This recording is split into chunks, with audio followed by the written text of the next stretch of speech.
E aí pessoal, tudo bem? Eu sou o Rafael, professor do Instituto Federal de Rondônia, aqui do campus Colorado do Oeste, e esse é o 12º episódio do nosso podcast e canal no YouTube Silagem BR.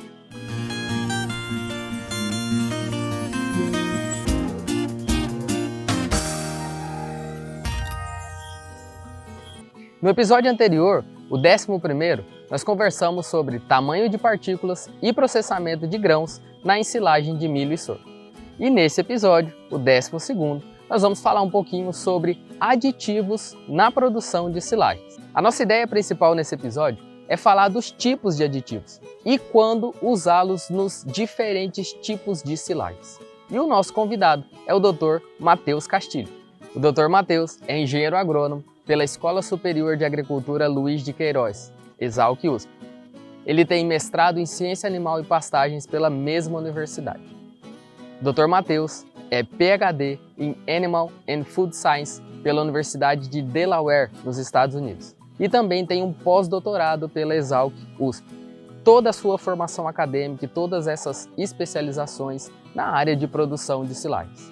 Desde 2013, o Dr. Matheus é gerente técnico da América do Sul da Lallemand Animal Nutrition, uma empresa que é referência no ramo de aditivos para silagens, principalmente na área de inoculantes microbianos e enzimáticos. Então, o Dr. Matheus tem uma ampla e vasta experiência no tema de produção de silagens, principalmente nessa área de aditivos.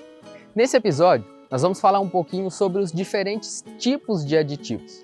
Além de classificar os tipos de aditivos, nós também vamos falar quando que nós devemos utilizar cada um nos diferentes tipos de silagens. Vamos falar das suas funções, dos potenciais, das limitações e cuidados no uso e também vamos falar da forma de aplicação desses aditivos no momento da ensilagem. Lembrando que se você estiver nos ouvindo pelo podcast, esse episódio também está disponível no nosso canal no YouTube.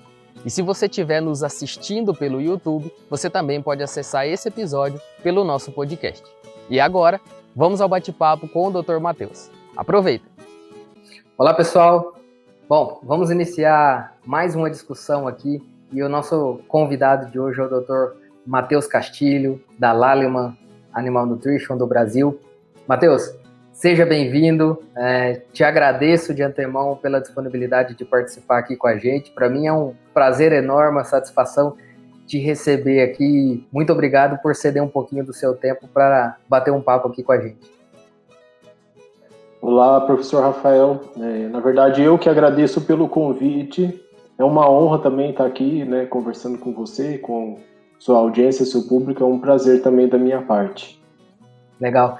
Bom, hoje nós vamos falar um pouquinho, Matheus, sobre aditivos, na produção de silagens. É um tema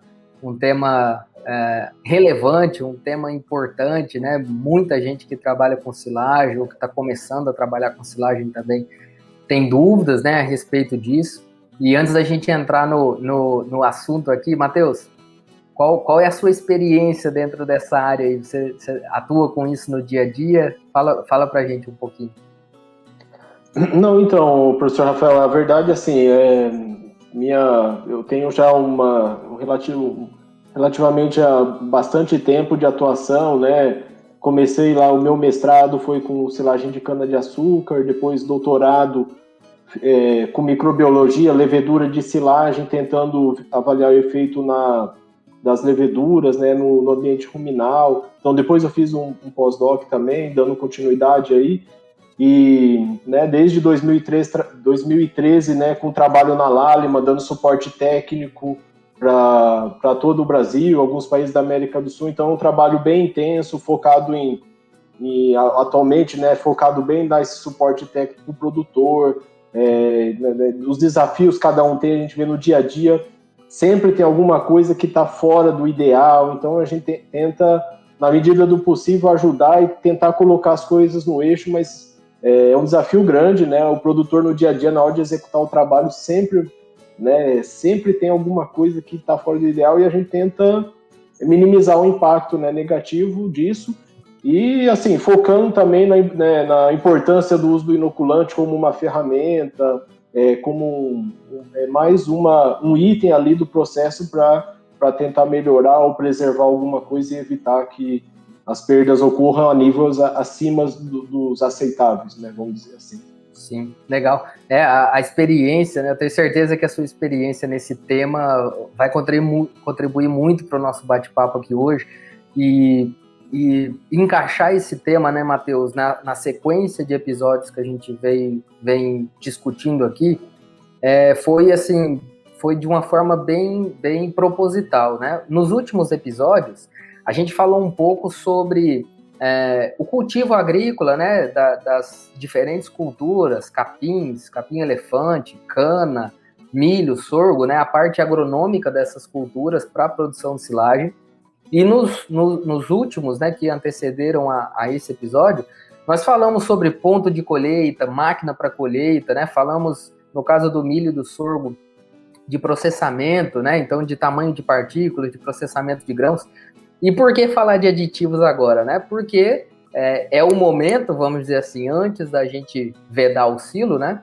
Então é essa janela aí da colheita até a vedação do silo que a gente tem para usar os aditivos que a gente deseja adicionar na ensilagem. Então, por isso nós estamos falando agora de aditivos, né? Então, nós dividimos aqui, né, Matheus, num roteirinho aqui em 4 pontos principais que nós vamos abordar, né?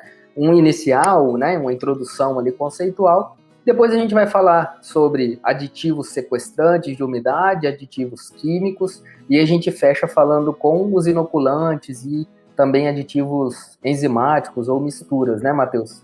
Então, para começar, Matheus, primeiro ponto, eu queria que você explicasse para a gente o que é aditivo, né?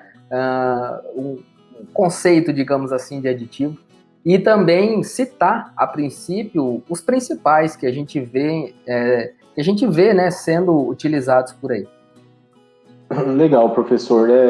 Realmente eu acho que é o momento certo aí, né, depois de contextualizar todas as etapas do processo, acho que é um momento adequado aí do programa a gente abordar um pouco essa questão do aditivo, né?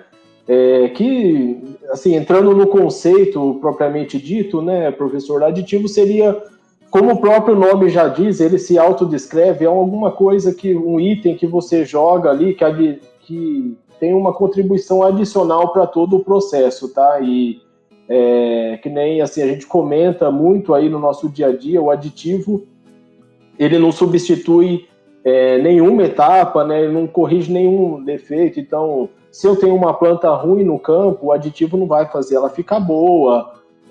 Se eu tenho uma má compactação, né, o aditivo ele não vai compensar, né, essa falta de compactação. Então ele vem ali para adicionar, para tentar consertar algumas coisas que são ineficientes, né, do ponto de vista de fermentação. Então ele é usado para melhorar a eficiência em processos que as outras coisas não corrigem. Então, esse é o conceito principal do uso de aditivo. E aí, por exemplo, né, já entrando nos tipos, né, de aditivo, vamos dizer, um aditivo sequestrante de umidade, o que ele vai fazer?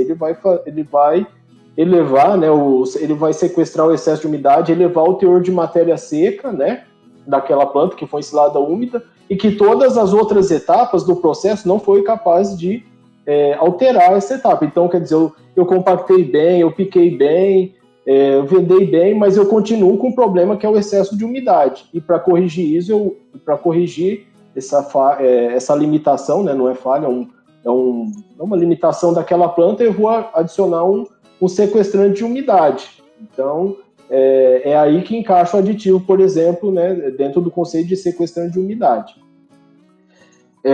Por exemplo, outras formas de aditivo eu aumentar a carga de ácido. Então, por exemplo, a fermentação não é tão intensa, ou ela é lenta, ou ela demora muito para acontecer, eu posso vir adicionar um aditivo químico, um ácido, um sal de um ácido, enfim, eu posso complementar ali a quantidade de ácido, né, adicionando ácido externo, uma vez que minha silagem não foi capaz de ter a quantidade ou o teor adequado de ácidos. Uma outra classe, que é a que a gente trabalha de forma mais intensa, né, que é o uso dos inoculantes, do uso das bactérias, que é e da associação com as enzimas, né, que a gente trabalha esses dois aditivos de forma isolada, a bactéria de forma isolada ou ela combinada com a enzima, que o objetivo é você estimular a fermentação através da atuação de micro-organismos, né? Então, essa é uma outra classe, né, adicionando bactérias láticas que vão melhorar o perfil fermentativo ou aumentar um ácido, né, especificamente falando um ácido acético, que tem uma ação antifúngica, e complementando com enzimas, disponibilizando mais açúcares ali para acelerar a fermentação, né? Então, esses seriam as principais classes de aditivo. Lembrando que cada um tem sua função, né? Então, se eu estou com uma silagem úmida e eu preciso aumentar a matéria seca, eu tenho que pôr alguma coisa.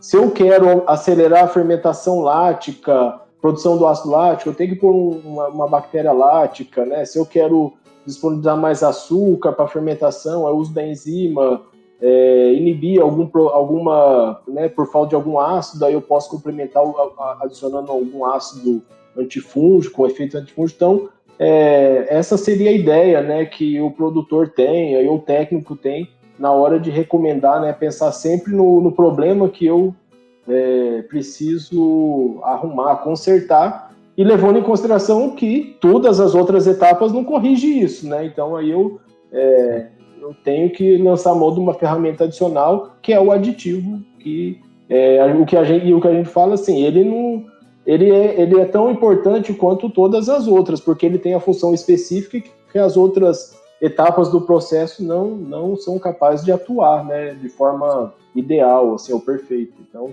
ele acaba se tornando ali uma ferramenta necessária ou adicional para resolver aquele problema ali pontual.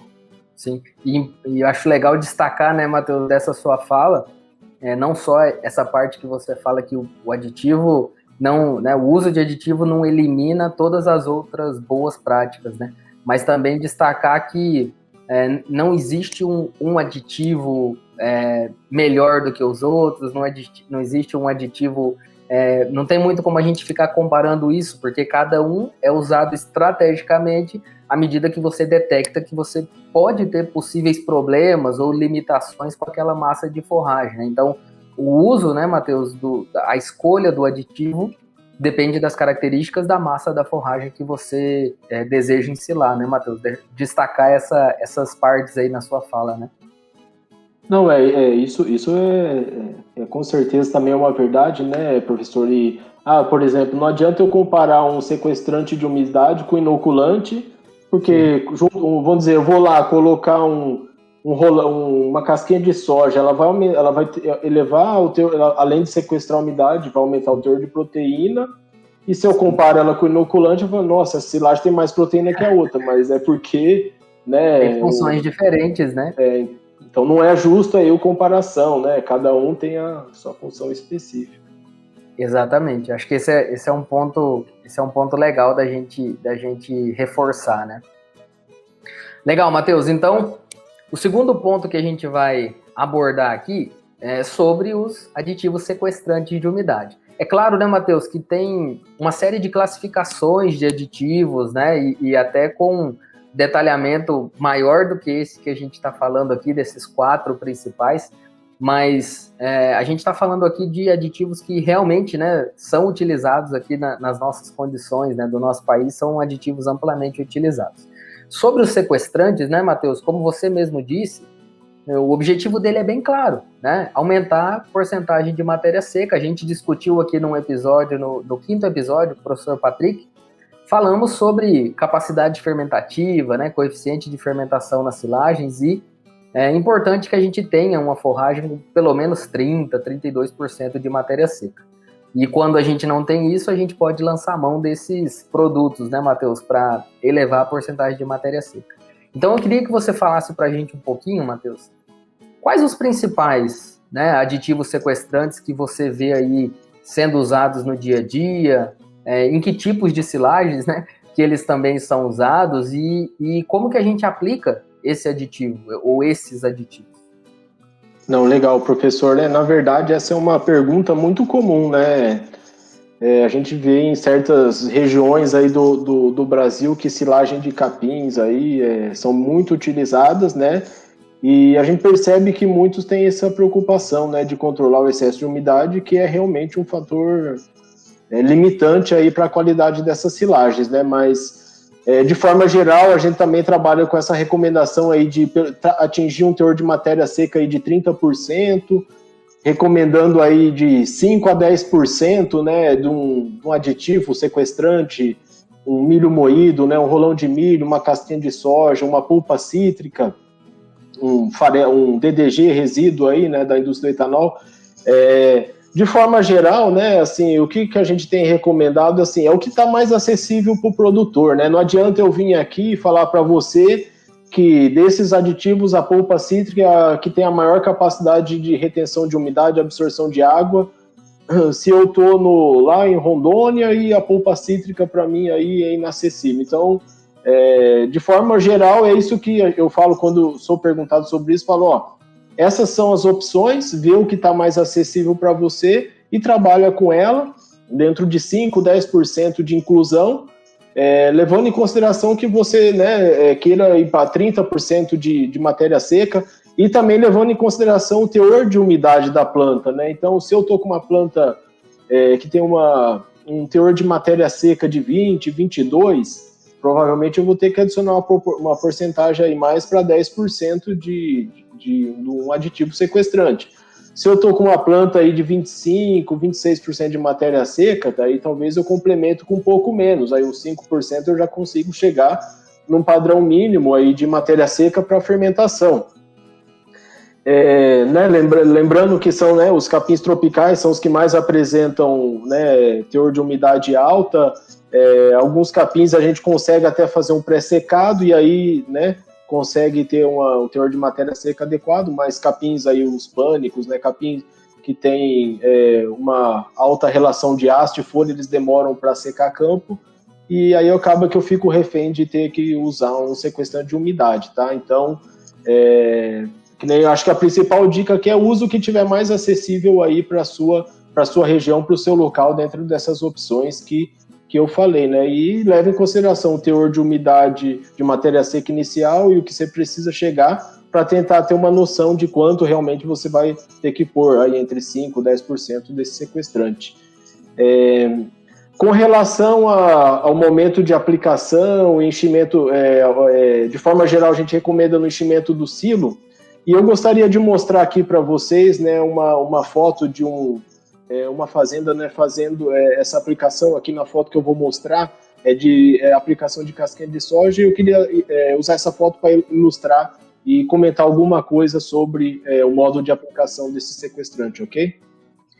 Bom, pessoal, lembrando que se você estiver nos ouvindo, né, pelo podcast, esse episódio também está disponível no nosso canal no YouTube, e aí você vai conseguir ver as imagens que a gente está mostrando aqui, né? E você pode acessar esse conteúdo visual também. É só pegar os links, né, de acesso ao nosso canal no YouTube.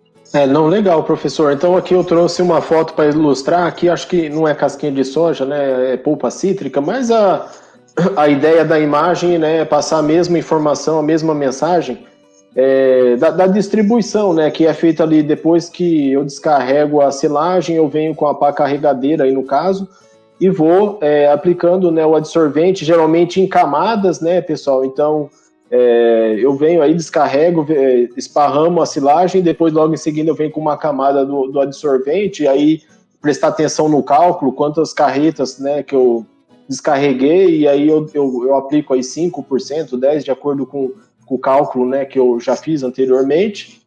E a ideia principal aqui, que eu gostaria de falar, é um cuidado para a gente tentar distribuir, né? Tem que ter um cuidado, aí, um certo capricho para distribuir o sequestrante da forma mais homogênea possível, né? Porque é assim que ele vai conseguir sequestrar algum excesso de umidade, aí o chorume, algum chorume, algum efluente que a silagem vai produzir. Então, essa seria a principal mensagem, né, informação, e lembrando que em grandes operações eu tenho que lançar a mão de uma pá carregadeira, porque se o volume de silagem é tão grande, eu não consigo, né, aplicar essa quantidade de adsorvente, aí de sequestrante, né, fica muito inviável em praticado.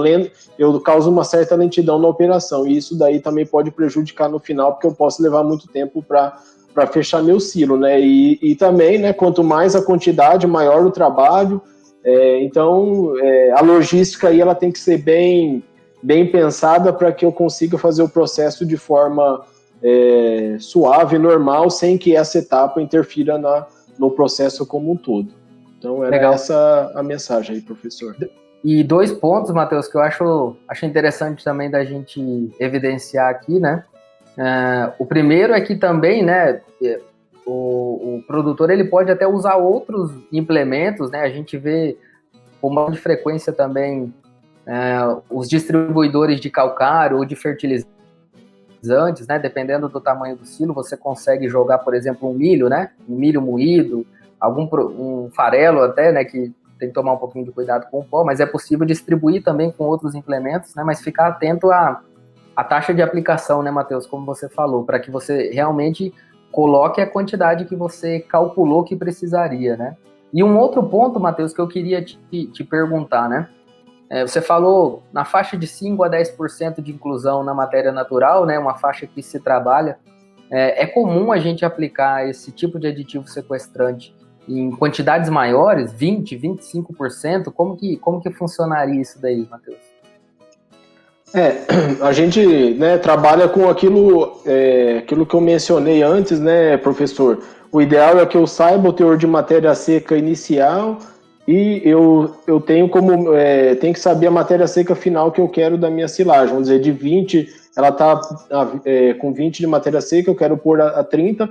Existe um cálculo aí bem simples, planilha de Excel, a gente compartilha também com os clientes, né? Que você coloca essas informações, a planilha já te dá a quantidade de sequestrante que precisa ser adicionado. Quando você coloca ou precisa colocar mais valores acima de 10, né, ou podendo, sei lá, chegar a 15%, 20%, começa a ficar caro, né, o processo em si começa a encarecer, torna difícil uma quantidade muito grande, né, você tem essa dificuldade de aplicação e a sua silagem já começa a ganhar caras de silagem de ração total ou aquelas rações parciais, né? Porque você começa a ter uma grande quantidade de um alimento concentrado, então ali o volumoso já começa a ganhar caras, né? Assim, de uma dieta parcial, né? Dieta total. Mas assim, normalmente não precisa. Se for só para corrigir, de forma geral, corrigir o excesso de umidade, que nem eu falei, algo em torno de 10% no máximo, aí você já consegue chegar bem próximo dos 30% de matéria seca, que já vai conseguir resolver bem aí a questão do excesso de umidade. E associado a isso, né, você também pode usar um inoculante para tentar direcionar ainda mais a fermentação. Então, o sequestrante de umidade, ele resolve um problema, mas, por exemplo, se você quiser ainda, né, melhorar a eficiência de fermentação, ainda existe espaço, oportunidade para você utilizar o inoculante, uma bactéria, para acelerar a fermentação láctica, que vai também ajudar aí a rápida acidificação e conservação do material que está ali dentro do silo. Bom, Matheus, terceiro ponto agora, vamos falar um pouquinho de aditivos químicos, né? Nós temos vários componentes. Eu queria que você falasse para a gente, assim, os que são mais utilizados no dia a dia, né? Em quais tipos de silagem.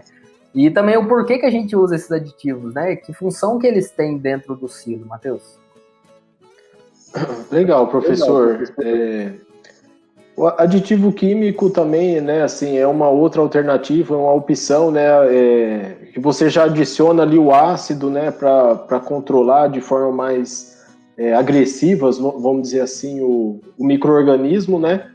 Existe aí, né, o ácido propiônico, aí tem o benzoato de sódio, que é um sal.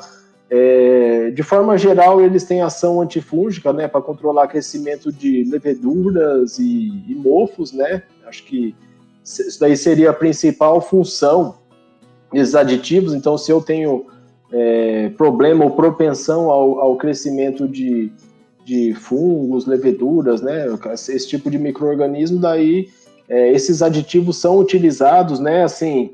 Eu acho uma coisa que eu acho que limita muito, um pouco, né, o uso desses aditivos é o custo, tá? Então, o uso do benzoato, do ácido propiônico na dose recomendada, ele vai ter um custo alto aí, mais de 10 aí, reais por tonelada, 12, e às vezes o produtor para não ter que gastar tanto, acaba aplicando uma dosagem inferior, né, para tentar economizar ou ter um custo mais barato, né, de aplicação. E aí acaba que em dosagens inferior à ação, o efeito acaba sendo limitado, né? Não tem o efeito esperado, uma vez que a dosagem não foi o ideal aí que deveria ser aplicado. Então, eu acho que o desafio é atender uma dosagem num custo que seja mais acessível aí para o produtor. Então, eu acho que é mais ou menos isso a ideia por trás dos aditivos. Eles, nas doses recomendadas, né, pela literatura, pelos dados científicos, eles apresentam bons resultados também. Sim. Só fazendo um exemplo, né, rápido, assim, se você pensar nesse custo, né, Matheus? Vamos pegar uma roça aí de milho, né? Uma roça bem feita de milho, 45 a 50 toneladas ali você vai colher, talvez até mais, né? Você gastaria aí de 400 a 500 reais, né, por hectare, né, só com esse aditivo, né, Matheus, nesse exemplo que você deu, né? E é um custo grande, né? Se você fazer um comparativo com todo o custo do processo de colheita, se você for terceirizar, talvez fique bem parecido, né, Matheus? O que limita ainda, né? Por exemplo, o benzoato de sódio é um aditivo que é utilizado para conservante de alimento humano. Então, a gente acaba que tem que concorrer com a indústria de produção de alimento humano, né? Então, assim, talvez para usar um benzoato para conservar um alimento para a gente não é caro, mas usar o benzoato para conservar uma silagem que vai ser usada por um bovino, então o patamar já muda, né? Então aquele preço varia, né? Aumenta e fica muito caro para aquele destino. Então existe essa competição com a indústria humana, né? Então é isso que eu acho que é o desafio aí para esse tipo de produto. Legal. E para fechar esse assunto de aditivos químicos, Matheus, a aplicação, nesse caso, um pouquinho diferente dos sequestrantes, né? Porque a gente está falando de sais, né? Ou de ácidos, né? Quais os cuidados que a gente tem que ter, em que momento que a gente aplica esse produto, Matheus? Os ácidos aí também, a outra, né, assim, não mencionei isso, mas um outro limitante, né, seria a dificuldade de aplicação, realmente. Alguns ácidos, né, eles estão na forma líquidas e eles têm que ser manipulados de forma mais cuidadosa, tem questão de problema de corrosão de equipamento, acidente, né, com o pessoal ali durante a manipulação, então realmente tem que ter esse cuidado. Né, de forma geral também é aplicado ali no momento da ensilagem ali, né, e aí o cuidado é assim, né, se for um sal, por exemplo, né, o benzoato aí que aí você dilui em água, esse daí já tem uma facilidade maior, mas se for um produto líquido, o nome já diz, né, o ácido aí ele tem essas dificuldades de transporte, de manuseio, enfim, acaba também prejudicando um pouco aí ou dificultando um pouco o uso e a aplicação desse produto na silagem. Legal, Matheus. Vamos então para o quarto ponto, né? Já que a gente falou de sequestrantes, falamos um pouquinho dos químicos também. O quarto e último ponto aqui do nosso bate-papo, que é falar um pouquinho dos aditivos microbiológicos, né, e também das possíveis associações com enzimas, né, com aditivos enzimáticos. Então, eu queria que você começasse falando para a gente, Matheus, as principais funções de usar esses aditivos, né, seria potencializar a fermentação lática, seria, né, em alguns casos, produzir ácidos que garantam um tempo de prateleira, né, depois maior para essa silagem, estabilidade aeróbica. Quais as principais funções, Matheus? Legal, professor Rafael, é bem por aí mesmo, né? Assim, de forma geral, os inoculantes, né, a base de bactérias homoláticas são os inoculantes tradicionais. Então, lá atrás, quando a tecnologia foi lançada, os inoculantes eram a base de bactérias homoláticas que tinham o principal objetivo de estimular a produção do ácido lático, que é o principal ácido aí, ou o ácido predominante na silagem. Então, logo nos primeiros dias, após o fechamento do silo, você, né, a ideia do uso da bactéria lática é acelerar a fermentação lática e reduzir ao máximo, ou trazer o pH próximo de 4 o mais rápido possível. Dessa forma, eu tenho a inibição de uma grande maioria de micro-organismos, tá? Então, os inoculantes tradicionais à base de bactéria hemolática foram formulados com esse objetivo. Com o passar do tempo e conhecimento sobre a microbiologia, o processo de fermentação, observou-se que, né, algumas espécies de leveduras não eram inibidas pelo pH ácido. Então, eu usava o inoculante, acidificava lá até 4, e depois que eu abri, eu tinha uma silagem que esquentava no pós-abertura, que tinha um tempo de prateleira menor.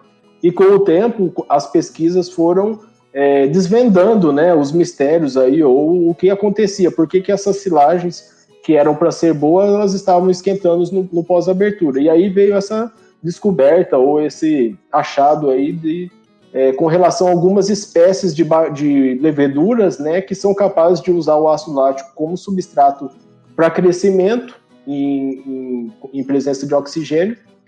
Essa levedura degrada o ácido lático, aumenta o pH da silagem, então o pH que estava 4, ele começa a subir, e todos aqueles micro-organismos que estavam inibidos em pH 4 começam a entrar em atividade novamente. Eles estavam dormentes, a levedura resistente começou a degradar o ácido e começou a abrir porta, ou começou a acordar, vamos dizer, esses outros micro-organismos, gerando uma segunda onda de aquecimento ou de proliferação de micro-organismos deterioradores, alguma espécie de fungos e bactérias, né?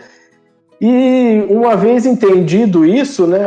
Então quer dizer que existe uma levedura que não é inibida pela rápida acidificação que a bactéria homolática faz. O que daria para... Como controlar, como resolver esse problema? E aí veio a segunda, né, uma outra geração de inoculantes, que foram os inoculantes à base de bactéria heterolática, né? E aqui a principal bactéria aí seria o Lactobacillus buchneri, né? Acho que a mais conhecida aí do público em geral, né? E o que essa bactéria faz, né? O que foi o achado na época lá, né, sobre isso? Ela era capaz de pegar o ácido lático também e converter em moderadas concentrações de ácido acético. Por que eu ponho a palavra moderado? Porque essa concentração moderada era suficiente para controlar o crescimento de levedura sem causar um efeito negativo em perdas, ineficiência de fermentação ou, posteriormente, em inibição de consumo. Então, o que essa segunda geração de bactérias heteroláticas, né, mostrou foi que, sim, era possível controlar essas leveduras resistentes ao pH ácido, com moderadas concentrações de ácido acético, que daria uma estabilidade, um pós-abertura, um tempo de prateleira muito melhor para a silagem, reduzindo as perdas, né, no pós-abertura e permitindo ao animal um consumo normal, ou até melhor, ou até por preservar mais alimento, o animal era capaz de produzir, ter um desempenho melhor justamente por essa questão de preservação ou de tempo de prateleira melhorada, né, que esse micro-organismo deu, ou os dados foram caminhando para esse tipo de achado, né, isso daí foi a história. E assim, uma outra forma, né, você mencionou aí na questão da associação, né, também existe uma outra forma ainda de melhorar essa questão de fermentação da silagem, que é com o uso combinado de bactérias e enzimas, tá, professor? Então, em alguma condição aí de baixa disponibilidade de substrato para a fermentação, a enzima ela pode contribuir também, liberando açúcares que estavam indisponíveis ali na fibra da planta, ou se for numa enzima de ação no amido, né, talvez quebrando, tornando aquela molécula complexa, né, quebrando ela em moléculas em moléculas menores, que podem ser utilizadas como substrato para a fermentação dentro do silo. E por outro lado também essa digestibilidade ali dentro do silo, vamos dizer que ela não quebra o açúcar ou o composto numa molécula que seja suficiente para uso na fermentação. Ela poderia ser utilizada pelo animal para facilitar o processo de digestão da silagem no momento da ingestão ali dentro do rumo. Então, eu faço uma analogia que a enzima, ela meio que já começa um processo de pré-mastigação ali dentro do silo. Então, ela já vai quebrando ali as moléculas em moléculas menores que, se for pequenas, poderão ser usadas para as bactérias para a fermentação, ou se não forem tão pequenas assim, elas poderão ser aproveitadas com maior facilidade pelo animal, né, no momento da ingestão.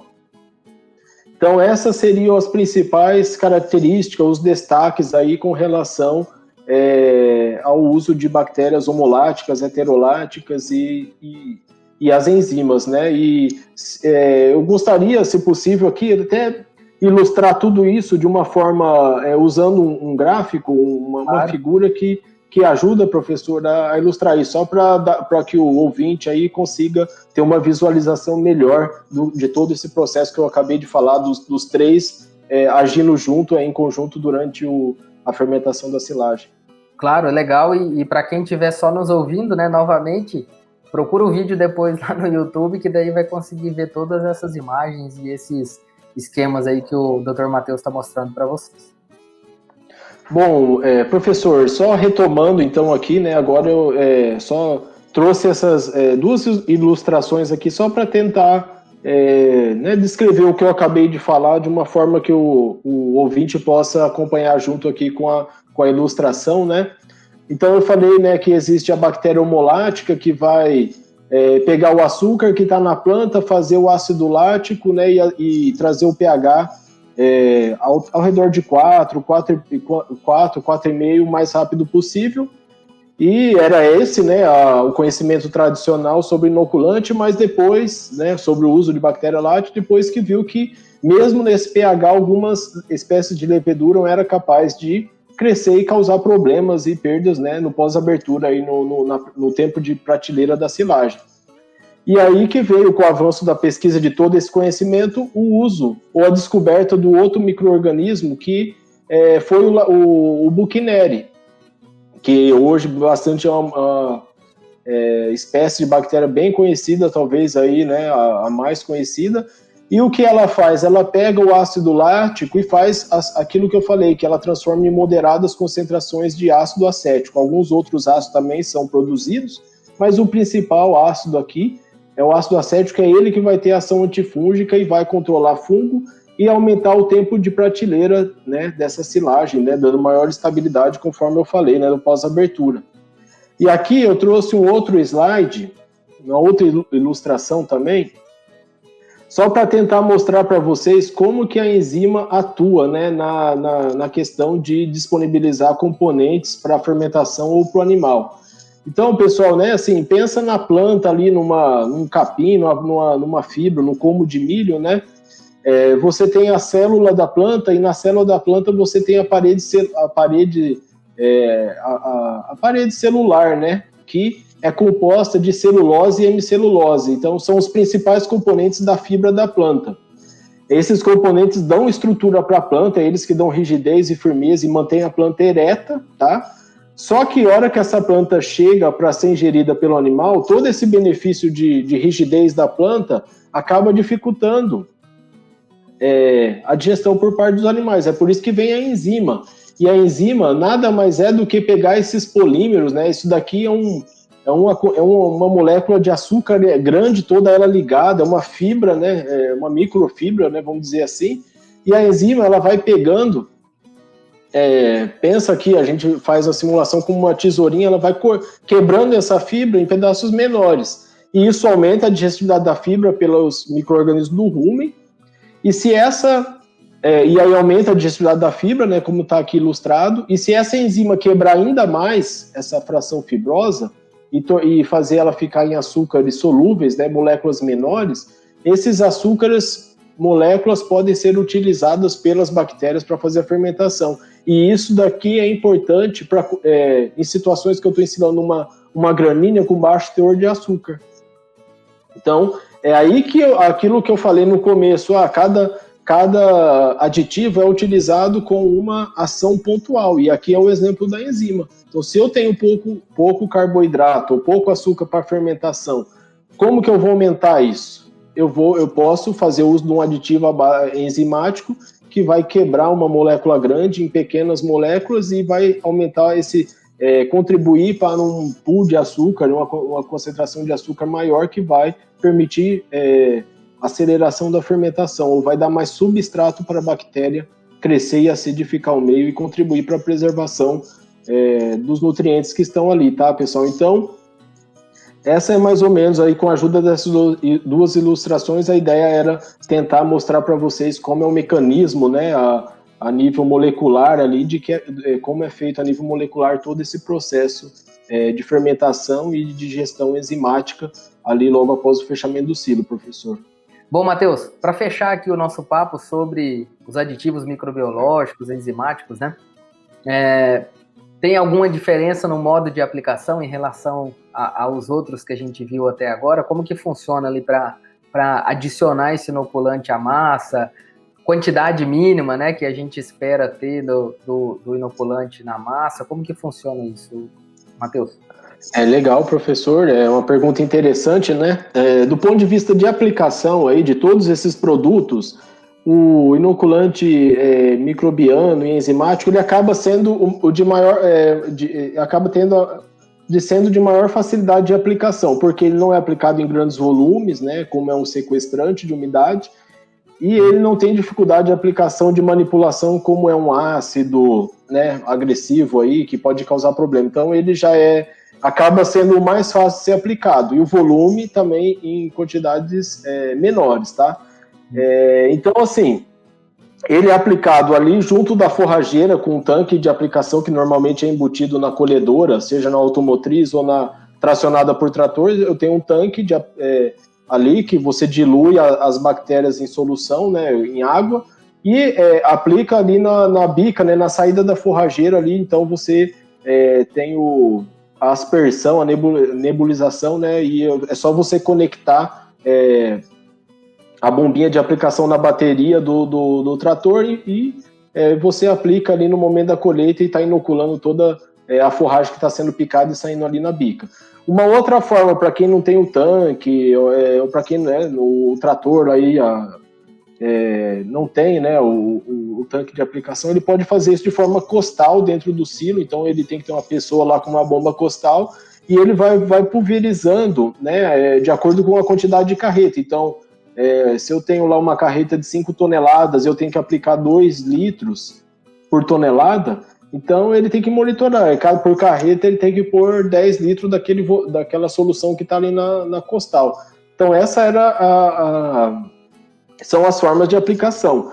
E uma coisa interessante também para falar, que vale a pena comentar, é com relação à dosagem, às concentrações das bactérias, né, professor? Então, assim como é um aditivo químico que eu mencionei, tudo isso que eu falei a respeito das bactérias homoláticas, heteroláticas, só serão válidos se esses micro-organismos forem aplicados nas dosagens corretas, né? Então, é importante, né, o produtor, aí, o técnico, tenha isso em mente na hora de escolher por um produto A, B ou C.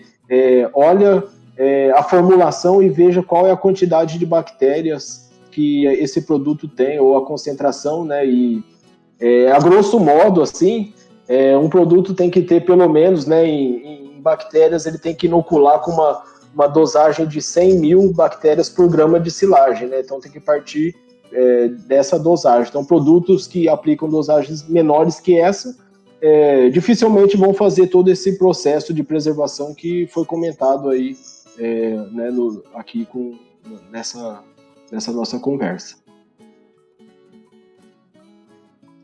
O áudio tá mudo, professor. Vou lá de novo, depois eu corto. Esse é um ponto, né, Matheus, que é muito importante, né, de você verificar a procedência, né, do inoculante, vendo a concentração e fazendo esses cálculos também, se você não souber, consultando um técnico, né, que vai te dar um apoio nisso, para que você aplique efetivamente o que está recomendado ali, né, no rótulo do produto, ou que você possa comprovar isso por meio de um cálculo para saber se aquela quantidade que você está aplicando vai trazer, né, o benefício que se espera desse produto, né, Matheus? E aproveitando isso, né, que a gente falou de dosagem, e como a gente comentou alguma coisa de custos, é claro, a gente sabe que custo é um negócio variável, né, muda de região para região, mas de forma geral, Matheus, hoje, quando a gente vai usar um inoculante, né, desses microbianos ou junto com enzimas, né, isso representa quanto ou quantos por cento ali num hectare, numa tonelada? Você tem mais ou menos ideia de valores?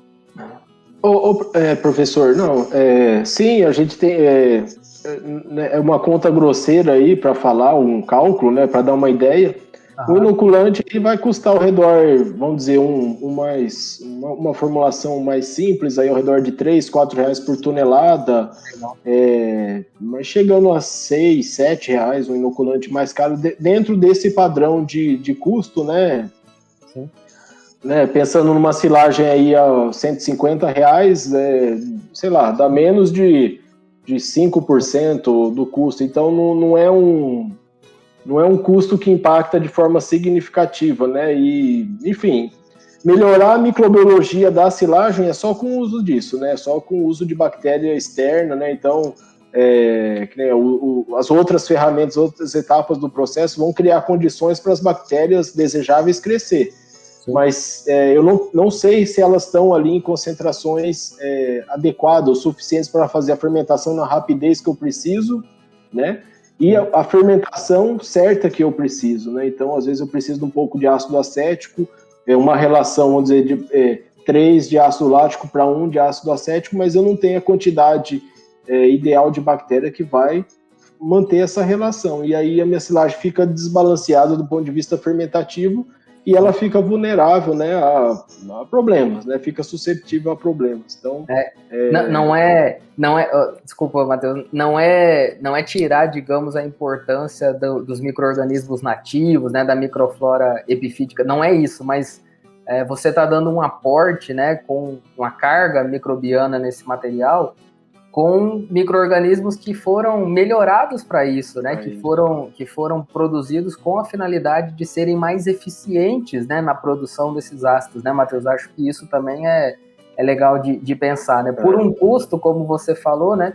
Por um custo relativamente baixo, 2-3% do que vai custar toda a massa que você produziu, né? Sim, professor. E um agravante, assim, né, que a gente fala assim, eu não sei o que tem do ponto de vista microbiológico, eu não sei o que tem ali dentro da minha forragem. Então eu estou dando um tiro no escuro ali. Eu estou ensilando, ok, eu sei que vai fermentar, mas como eu falei, na rapidez que eu preciso, com o tipo de ácido que eu preciso, não tem como eu saber isso, porque eu não sei quantas bactérias láticas, quantas heteroláticas tem, eu não tenho essa informação, né, da minha planta, né? Não existe isso, assim, a nível de fazenda, de campo. Eu vou chegar numa fazenda, o produtor vai me falar, não, eu tenho 100 mil bactérias láticas, 150 mil bucneres, porque eu fiz análise. Essa informação ainda não chegou, eu não tenho essa análise que o produtor possa fazer e falar para mim que ele não usa inoculante porque ele fez a análise e viu. Então, ele ainda não tem essa ferramenta na mão. Então, é por isso que o inoculante acaba sendo uma forma garantida de eu colocar a concentração né, mínima ou ideal, a mínima, vamos dizer assim, das bactérias que eu preciso para fazer aquelas fermentações. Uma vez que eu fiz todo o resto, né, garanti todas as etapas, agora eu vou garantir as bactérias. Então, você vai lá e usa o inoculante obedecendo essas concentrações mínimas, aí você tem certeza que vai ter a fermentação adequada. Legal. Bom, Matheus, muito legal, acho que a gente conseguiu, né, passar aí pelos principais aditivos, né, funções, forma de aplicação, né, os potenciais e os desafios. Então, eu particularmente aproveitei muito aqui o nosso bate-papo, aprendi muita coisa.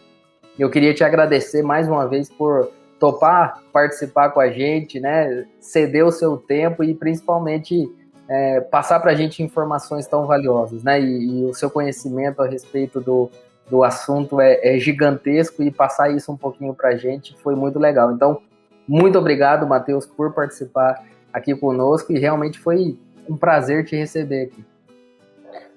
Ô professor, eu que agradeço, né? É um prazer estar aqui com vocês, podendo conversar um pouquinho sobre silagem, é um assunto que eu gosto, né?